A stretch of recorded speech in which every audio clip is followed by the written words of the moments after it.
하도록 하겠습니다. 이번 단기 선교가 확정되고 저는 아무런 생각하지 않고 목사님에게 갈 수 있다고 말씀드렸습니다. 사실 회사 특성상 휴가 기간에 하루나 이틀 정도 이렇게 나가야 되는 상황임에도 불구하고 일단 저는 뒷일을 생각하지 않고 그냥 비행기 티켓을 예매했습니다.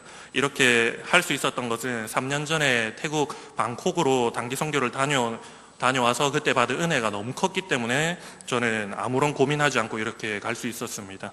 그리고 매주 토요일 7시에 단기 선교팀이 모인 지 3개월 동안 많은 준비를 하면서 우리의 단기 선교팀은 더욱더 하나가 되어가고 있었고 두려움이 아닌 기대감으로 하루하루를 보내고 있었습니다.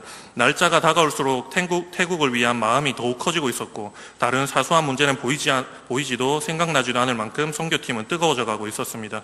그렇게 태국 땅에 도착하고 첫날 가정신방 첫 방문을 했을 때 저의 마음에 큰 충격이 있었습니다. 그들의 삶을 직접적으로 가까이 했을 때 저의 마음으로는 그들을 사랑하기가 너무 어렵다는 것을 크게 느끼고 있었습니다. 사진을 촬영하면서 다 같이 통성기도로 그 가정을 위해 다 같이 기도하는데 그때 또다시 하나님께서 주시는 마음이 태국 단기 선교를 위해 하나님께서 우리를 선택하셨다는 것입니다. 나를 선택해 주신 주님의 계획이 분명히 있다는 것을 마음속으로 다시 한번 생각하게 되었고 환경이나 다른 것들로 흔들리지 않도록 오직 그들을 구하기 위해 집중해야 되겠다는 다짐을 하는 시간이 되었습니다. 단기 선교팀의 주 사역은 학교 사역으로 총 3군데 학교를 3일간 한 곳씩 방문하며 단기 선교팀이 준비한 워십, 무언극, 찬양 등으로 현지인 사역자님께서는 복음을 전하는 형식으로 시작하였습니다. 아이들에게 다양한 체험 부스를 통해 그들의 마음을 열고 교회에 출석하는 것이 어렵지 않도록 하는 것이 우리 단기 선교팀의 역할이었습니다. 우리는 각자 맡은 부스에서 최선을 다하여 임하였고 제가 맡은 줄넘기 또한 부족하지만 최선을 다해 아이들과 소통하며 좋은 시간을 보냈습니다. 하지만 분명 우리의 마음대로 생각되지 않는 현실은 우리 선교팀을 충분히 당황스럽게 만들 수 있었습니다. 하지만 첫날 마무리를 하면서 함께 모여 우리의 모자랐던 부분들을 서로 공유하며 더 성장하는 선교팀이 되었습니다. 그렇게 3일간의 사역을 무사히 마치고 아이들의 순수한 마음과 함께 여기 있는 모든 아이들이 하나님을 아는 것으로 끝나는 것이 아니라 올바른 믿음으로 그들의 인생이 채워지기를 간절히 기도하고 소망하는 시간이 되었습니다. 분명 척박한 땅이지만 우리 선교팀은 알고 있었음에도 불구하고 그곳에 씨앗을 뿌리기 위해 그곳으로 갔습니다. 우리 뿌린 씨앗을 우리는 계속해서 물을 주고 잡초를 뽑아주는 등 지속적으로 일을 할 수 없다는 것을 알고 있습니다. 그렇지만 분명 그곳에서 우리의 작은 섬김의 시간으로 그들의 삶이 조금이라도 변화의 움직임이 된다면 우리는 분명 하나님이 원하시는 계획이라 믿으며 감사함으로 나아갈 수 있었습니다. 이석환 목사님과 개인적으로 계속하여 이야기했던 것 중에서 일회성으로 이 단기 선교가 끝나는 것이 아니라 분명 우리가 많은 사역을 하며 바쁜 날들을 보낸 것은 다음 사역을 위해 우리의 눈을 뜨게 하기 위하여 하나님의 계획이라는 것을 인정하고 우리는 다음 선교를 위해 무엇을 해야 할지 이미 계획하기 시작하였습니다.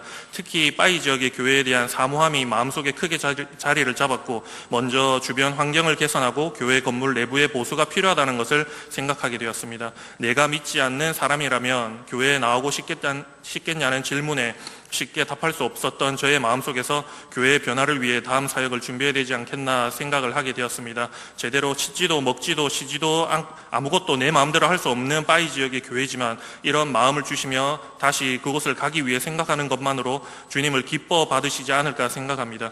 분명 우리의 헌신이 하나님을 기쁘게 하며 우리의 모든 길을 주님께서 준비해 주시지 않을까 기대하는 마음으로 다음 선교를 준비하려 합니다. 역시나 이번 선교 또한 하나님의 은혜 가운데 정말 시작부터 다시 한국 땅으로 오는 그날까지 하나님의 역사하심을 크게 느끼는 시간이었습니다.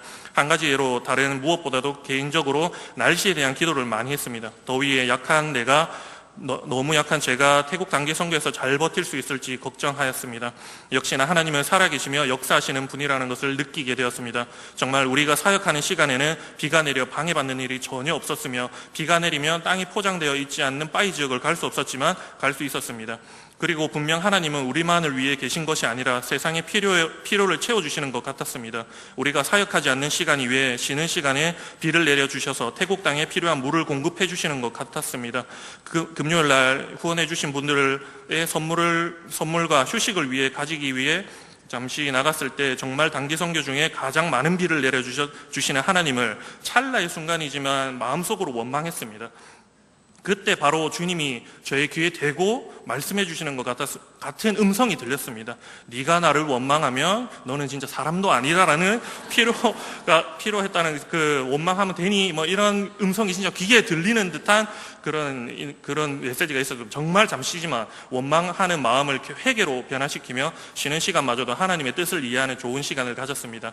저의 간증은 이것으로 마무리를 하려고 합니다. 10명의 단기 선교팀이 태국 치앙마리를 다녀온 것으로 마무리되는 것이 아니라 서울산 성도들의 관심과 마음 후원으로 하나되는 단기 선교를 잘 마무리했다고 생각되는 시간이었습니다. 정말 많은 관심과 감사드리며 특히 담임 목사님께 감사드립니다. 또 다시 청년들은 다음을 준비하며 나아가려고 합니다. 그때도 분명 더 큰 기대로 준비하게 하시고 하나님 일을 하는 데 있어 나날이 풍성할 수 있도록 많은 관심 부탁드립니다. 내년에도 가게 되면 첫 번째 신청자가 될 수 있도록 정말 그렇게 될 수 있도록 많은 기도와 관심 부탁드립니다. 제 간증은 이것으로 마무리하며 감사드립니다.